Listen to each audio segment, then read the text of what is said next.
శుక్లాంబరధరం విష్ణుం శశివర్ణం చతుర్భుజం ప్రసన్నవదనం ధ్యాయేత్ సర్వవిఘ్నోపశాంతయే అగజానన పద్మార్కం గజానన మహార్నిశం అనేకదంతం భక్తానాం ఏకదంతోపాస్మహే. ఓం గం గణపతయే నమః. ఓం శ్రీమాత్రే నమః. ఓం శ్రీ గురుభ్యో నమః. నేను మీ వాడ్రేవ్ ఆదినారాయణరావు. ఇప్పుడు మనం 13 ఏప్రిల్ నుంచి 19 ఏప్రిల్ 2025 అంటే ఈ వారం రోజులు కూడా ఈ వీక్ అంతా అనుకోవచ్చు. ప్రతి రాశి వారికి మేషరాశి నుంచి మీనరాశి వారికి కూడా ఎలా ఉండబోతుందో తెలుసుకుందాం. ప్రతి రాశి గురించి తెలుసుకుందామండి. ముందర ఏ రాశిలో గ్రహాలు ఎలా ఉన్నాయి. మేషరాశిలో రవి 14వ తారీఖు నుంచి ఉచ్చస్థితిలో వస్తాడండి. 3 డిగ్రీల దగ్గర పరమోచ్చలో ఉంటాడు.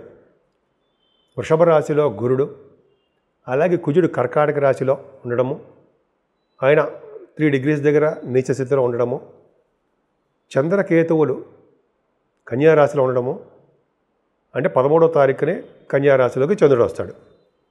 అంతేకాకుండా రవి బుధ శుక్ర శనులు రాహువు వీళ్ళు 5 కలిసి మీనరాశిలో ఉండడము, బుధుడు నీచ స్థితిలో ఉండడము, శుక్రుడు కూడా వక్రగతిలో ఉండడం వల్ల శుక్రుడికే బలం లేకుండా ఉండడము జరుగుతుంది. సో ఈ విధంగా ప్లానెటరీ పొజిషన్స్ ఉన్నాయండి. వృశ్చిక రాశి అండి. వృశ్చిక రాశి వారికి 13వ తారీఖు నుంచి 19 ఏప్రిల్ వరకు కూడా చాలా బాగుంటుంది. మీ రాశికి గురు దృష్టి ఉండడం వల్ల ఈ వారంలో కొంత ప్రత్యేకత కూడా ఉందండి మీకు. 6వ భావంలో రవి చెప్పుకుందాము. అది గురు దృష్టి ఉండడం వల్ల ఎప్పుడు కూడా మీరు తెలివిగా డైనమిజంతో ఎదుటి వాళ్ళకి హెల్ప్ చేసే తత్వంతో ఎప్పుడు మీరు ఉంటారు. మీ జ్ఞాపశక్తి కూడా ఎక్కువ, సీక్రసీ మెయింటైన్ చేస్తూ ఉంటారు. చాలా అద్భుతం. అలాగే ప్రతి రంగంలోనూ మీరు ముందంజలో ఉండాలి అని అనుకుంటుంటారు, అలాగా ఉంటారు. కానీ కుటుంబ పరంగా వెనకబడిపోతుంటారు. కుటుంబంలో మీకు నియమం అంత ఏం రాదు. కుటుంబ సభ్యులే మిమ్మల్ని విమర్శించడానికి కొంతమంది ఉన్నారు, విమర్శిస్తూ ఉంటారు. అందరికీ కాదు. రావాల్సిన డబ్బులు కూడా మీకు సకాలంలో చేతికి అందలేకపోవచ్చు. అంటే కొంత మీకు రావాల్సిన డబ్బులు అంటే జీతాల్లో కానీ, లేకపోతే ఇంక్రిమెంట్స్లో కానీ, లేకపోతే ప్రమోషన్స్ వల్ల వచ్చే ధనం కానీ లేట్ అయిపోతూ ఉంటుంది. అంటే రాకుండా ఉండడం లేట్ అవుతుంది. ఏదేమైనా మీరు చక్కగా ప్రయాణాలు చేస్తారండి.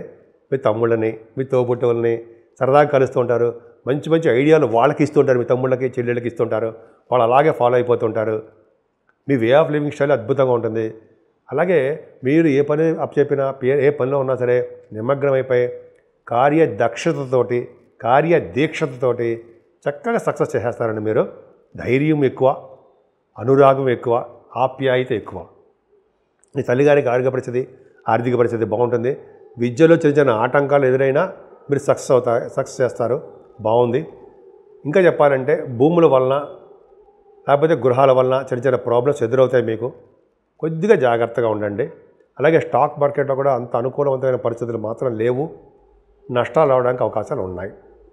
అంతేకాకుండా మీ రాశి వాళ్ళకి పంచమ స్థానంలో రాహుతో కలిసి శని, రవి బుధ శుక్రులు. పంచమ స్థానం రవి బుధుల గురించి చెప్పుకుందామండి. పంచమ స్థానంలో రవి బుధులు ఉంటే మీ జాతకంలో కూడా చూసుకోండి, దీర్ఘాయుష్మంతులైనటువంటి పుత్రులు ఉంటారట ఖచ్చితంగా. అంతేకాకుండా ఒకానొకప్పుడు చెప్పాడు, లక్షాధికారులు అయినటువంటి పుత్ర సంతానం కలుగుతారు. అప్పుడు లక్షలు, ఇప్పుడు కోట్లు అనుకోండి. అలాగా అద్భుతంగా రవి బుధుల కారణం కాంబినేషన్ అదండి. అంతేకాకుండా రవి బుధుల వలన తెలివిగా ఉంటారు, సూక్ష్మ బుద్ధి కలిగి ఉంటారు. ఫైనాన్స్ రంగంలో కూడా ఉండడానికి అవకాశాలు ఎక్కువ. డాక్టర్స్ వృత్తిలో ఉన్న వాళ్ళు కూడా రవి బుధుల కాంబినేషన్ చూస్తాం మనం. ముఖ్యంగా రాహు కూడా చూస్తాం. సో ఈ విధంగా మీకు డాక్టర్స్ వృత్తిలో ఉన్న వాళ్ళు కూడా చాలా బాగుంటుంది. పంచమ స్థానంలో రవి బుధులు. కొంతమందికి స్టాక్ మార్కెట్లో కూడా బాగా రాణింపు ఉంటుంది. బుధ శుక్రులు ఉన్నారు పంచమ స్థానంలో. కళారంగం, మీరు చాలా కళారంగంలో చాలా నేమ్ అండ్ ఫేమ్ మీకు బాగా ఉంటుందండి. కళారంగంలో అభిరుచి ఉంటుంది. ఇప్పటివరకు నాకు వద్దు బాబోయ్, నేను ఉండను, నేను వెళ్ళను అన్నా కూడా మీకు అవకాశాలు వచ్చి తీరుతాయి. కళారంగంలో సంగీతంలోనూ, సాహిత్యంలోనూ, యాక్టింగ్లోనూ, డైరెక్షన్గాను, ప్రొడ్యూసర్గా గాను మీరు ఖచ్చితంగా ఉంటారు. అలాగే తరచూ చర్చలలో పాల్గొంటారు. చర్చలు అంటే మీటింగ్స్, డిస్కషన్స్, వాటిలో మీరు ఉంటారు. అద్భుతం, విజయం సాధిస్తారు. అలాగే సంతానం విషయంలో చిన్న చిన్న ఇబ్బందులు ఎదురవుతాయండి. సర్పశాపం వలన రాహు ఉన్నాడు కదా పంచమంలో, సంతానం దోషం ఉంది, సంతానం పుట్టడానికి అన్నమాట. అలా కొంతమందికి దేవతానుగ్రహం వలన, దేవుని యొక్క ప్రభావం వలన సంతాన భాగ్యం మీకు ఉంటుంది. పుత్ర సంతానం కలుగుతారు. పుత్రికా సంతాన యోగం కూడా మీకు అద్భుతంగా ఉందండి. శని శుక్రుల కాంబినేషన్ తెలుసుకుందాం. శని శుక్రుల కాంబినేషన్ చాలా ఉన్నతంగా ఉందండి. మీకు ఉండడం వల్ల ఏమవుతుందంటే రచయితలుగా రాణిస్తారు అని ఖచ్చితంగా ఉందండి. మీ జాతకంలో కూడా చూసుకోండి. శని శుక్రుల కాంబినేషన్ అంటే పంచమ స్థానంలో మరీ విపరీతంగా బ్రహ్మాండంగా ఉంటారు. వాళ్ళు రాజకీయం కూడా చెప్పుకుందామండి. ముఖ్యంగా రచయితలుగా పేరు ప్రఖ్యాతులు తెచ్చుకుంటారు. జనులకు రంజింపజేసేట్టుగా మీరు ఉంటారు. మీరు ఉన్నంతకాలము అంటే మీరు ఎక్కువగా ఉన్నంతకాలం కూడా ధనం మీరు సంపాదించుకుంటూ ఉంటారు దీనివల్ల, ఈ ప్రొఫెషన్ వలన. సో ఈ విధంగా చాలా చెప్పుకుంటున్నప్పుడు చాలా ఉందండి. పంచమ స్థానంలో స్టాక్ మార్కెట్లో కూడా మీకు బాగా రాణిస్తారు, అవకాశాలు ఎక్కువ ఉన్నాయి. అలాగే కొంతమందికి మంత్రి పదవులు, మంత్ర సిద్ధులు కలుగుతూ ఉంటాయి. మాట నేర్పతనం ఎక్కువ. శుభకార్యాలు, ధర్మకార్యాలు, దేవతా కార్యక్రమాలు ఇవన్నీ చేస్తారు మీరు. ఎదుటి వాళ్ళని పోషించే శక్తి మీకు ఉంటుంది. చక్కటి భోజన వసతులు ఉంటాయి. అద్భుతం కదండి. రవి 6వ భావంలో ఉన్నాడు కదండి. 10th హౌస్లో 6వ భావంలో రవి ఉన్నాడంటే అన్ని రంగాల్లోనూ విజయం సాధిస్తూ ఉంటారు మీరు. విదేశాలకు వెళ్ళడానికి స్టాంపింగ్ అవుతూ ఉంటుంది. ధనము, వాహనాలు, ధాన్యము, ఎర్రటి భూములు అవన్నీ మీకు కలిసి వస్తాయని చెప్పచ్చండి. అలాగే రవి చాలా 6వ భావంలో మీకు ప్రభుత్వ రంగ సంస్థల్లో ఉద్యోగాలు చేయడానికి కూడా అవకాశాలు ఉంటాయి. రవి 6వ భావంలో ఉన్నాడు కాబట్టి పొలిటికల్ రంగంలో కూడా మీకు పదవులు రావడానికి అవకాశాలు ఉన్నాయి. 7వ భావంలో గురుడు ఉండడం వల్ల భార్యాభర్తల యొక్క అన్యోన్య దాంపత్య జీవితం అంటే మీకు తెలుసు. అంటే అనురాగము, ఆప్యాయత అనుకుందాము. సింపుల్గా చాలా బాగుంటుంది.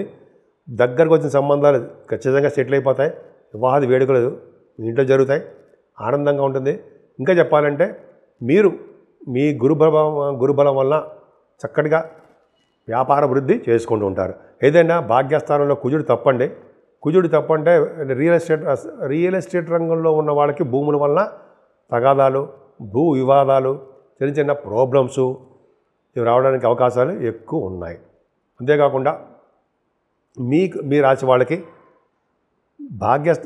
10th భావం చూసుకుంటే భాగ్యస్థానంలో కూడా మీకు ఏమి భయపడాల్సిన అవసరం లేదండి. మీ రాశి వాళ్ళకి ఖచ్చితంగా భాగ్యం బాగానే ఉంది. మీ రాశి వారికి 9th భావంలో కుజుడు అసలు బాగలేదో 10th భావంలో రవి బాగున్నాడండి.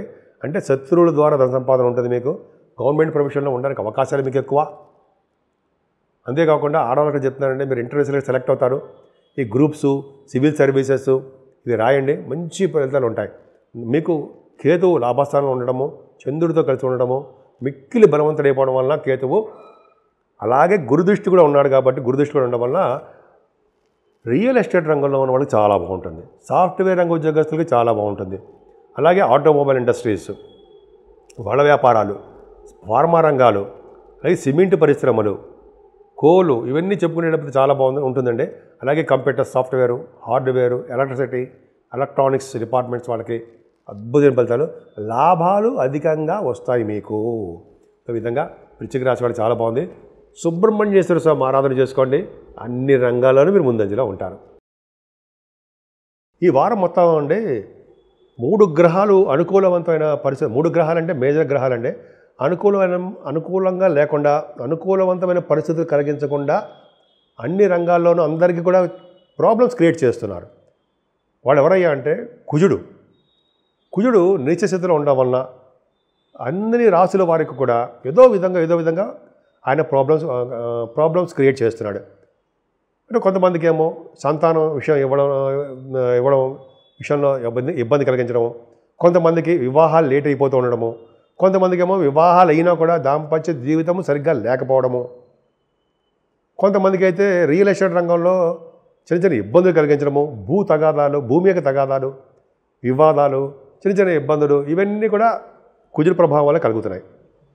ఇంకా శనీశ్వరుడు వలన చాలామందికి అన్ని రాశులు అంటే కొన్ని రాశుల వాళ్ళకి చాలా ఇబ్బంది కలిగిస్తున్నాడండి. మరీ ముఖ్యంగా అంటే ధనుర్రాశి వారికి అష్టమ భావం ఉండడం వలన, అలాగే సింహరాశి వారికి